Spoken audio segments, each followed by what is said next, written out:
بسم الله الرحمن الرحيم. الحمد لله رب العالمين، والصلاة والسلام على أشرف الأنبياء والمرسلين، نبينا محمد وعلى آله وصحبه أجمعين. أما بعد، السلام عليكم ورحمة الله وبركاته. معزز ناظرین، سلسلے فتاوی اسلامیہ کا یہ 15واں درس آپ سماعت فرما رہے ہیں۔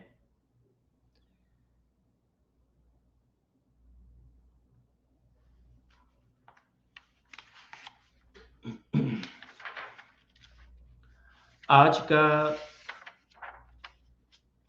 یہ سوال بھی سعودی عرب کی فتویٰ کمیٹی کے پاس بھیجا گیا۔ سوال کا تعلق تعویذ کے لٹکانے کے حکم کے سلسلے میں ہے۔ سوال یوں ہے، کیا قرآنی اور غیر قرآنی تعویذوں کے لٹکانے سے انسان کافر ہو جاتا ہے؟ فتویٰ کمیٹی کی جانب سے جواب دیا گیا، جو لوگ جن تعویذوں کو استعمال کرتے ہیں ان کی دو قسمیں ہیں۔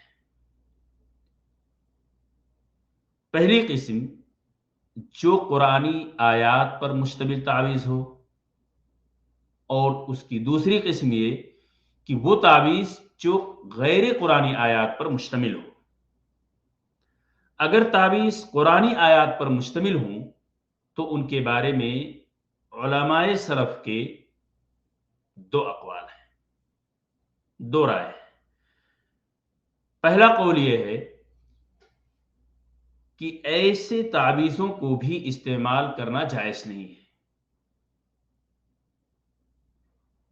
یہ ابن مسعود، ابن عباس رضی اللہ عنہما کا قول ہے۔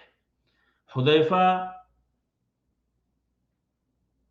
عقبہ ابن عامر اور ابن عقیم کا بھی بظاہر قول یہی ہے۔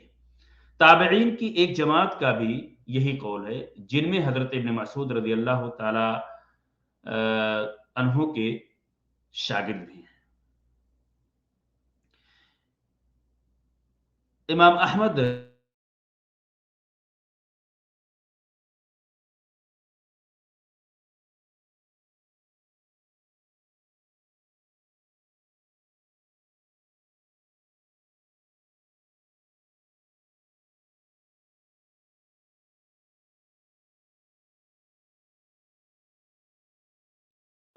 نے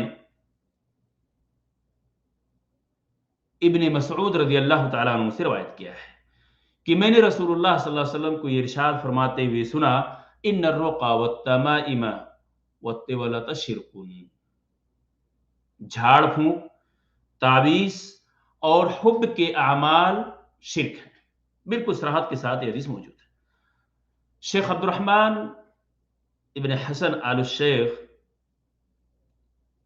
رحمت اللہ علیہ فرماتے ہیں کہ میں کہتا ہوں کہ یہی قول صحیح ہے، اور اس کے صحیح ہونے کے 3 اسباب ہیں جو غور کرنے والے کے سامنے ظاہر ہو جاتے ہیں، اور وہ اس طرح سے ہیں۔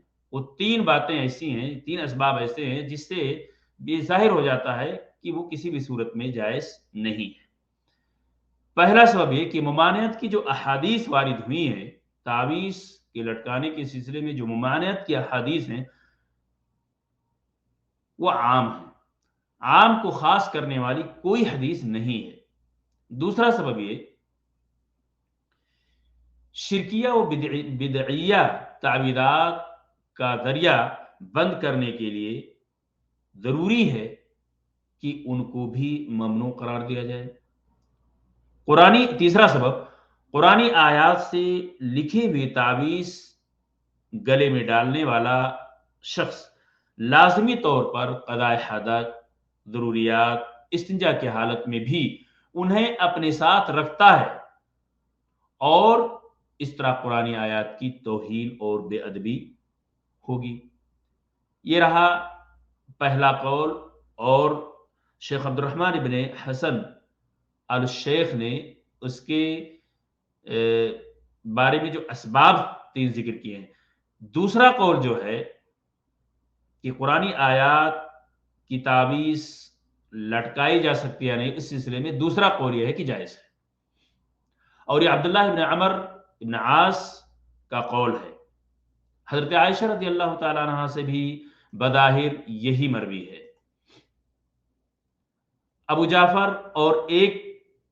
جعفر باقر اور ایک روایت کے مطابق امام احمد کا بھی یہی قول ہے، اور ممانعت کی حدیث کو انہوں نے ایسی تعویذوں پر محمول کیا ہے جو شرکیہ ہوں، کیونکہ حدیث کے الفاظ ان الرقى والتمائم والطوالة شرک، حدیث کو اگر دیکھا جائے تو یہ حدیث کے الفاظ بالکل عام ہیں.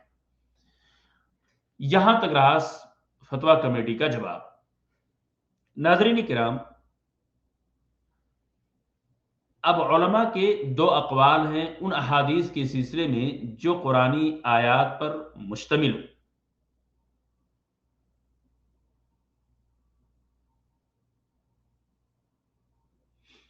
کیونکہ سوال یہ تھا کہ کیا قرآنی اور غیر قرآنی تعبیروں کے لٹکانے سے انسان کافر ہو جاتا ہے، تو جواب کے سلسلے میں جو چیزیں قرآنی آیات پر مشتمل ہوں اور غیر قرآنی آیات پر مشتمل ہوں، تو اگر تعویذ قرآنی آیات پر مشتمل ہو تو ان کے بارے میں علماء کے 2 اقوال آپ کے سامنے پیش کیے گئے. اور حقیقت یہ ہے کہ ہم میں سے ہر شخص کو چاہیے کہ اس عمومی حدیث کو کے مفہوم اور مطلب کو سامنے رکھتے ہوئے تعویذ لٹکانے پہننے سے بالکل دور رہے، اور اقل شے سد دریا کے تحت ہمیں اس سے اپنے آپ کو بچنا چاہیے اور دوسروں کو بھی اس سے روکنا چاہیے، تاکہ کوئی ایسا شخص اس کو جائز سمجھنے کے بعد کچھ اور بھی ایسی چیزوں کو کی تعویذ بنا کر پہننے کا ارتکاب کرے جو وہ شرک جیسے مہلک بیماری میں مبتلا ہو جائے. نعوذ باللہ من ذالک. السلام علیکم ورحمۃ